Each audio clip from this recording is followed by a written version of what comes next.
Look at what the father of lies will do. For the time will come when they will not endure sound doctrine, yung tamang pananampalataya, pag-intindi ng salita ng Diyos, sound doctrine. But they want their ears tickled. Yung ayaw nila marinig yung mga rebuke, ayaw nila marinig yung, ayaw ng mga negative, gusto ka lang yung positive vibes. Yan. So alis sila sa church kapag may mga rebuke na nangyayari, kapag kino-call out na yung mga sins nila, ayaw nila yan.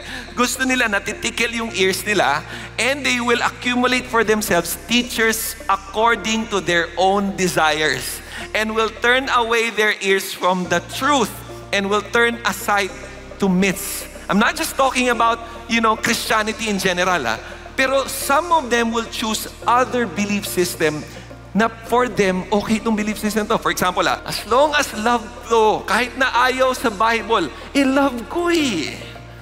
Tama to. Di ba? Dalas ko nang narinig yan. Marami na-counsel na young people na dahil love nila, ay baka naman tama yan.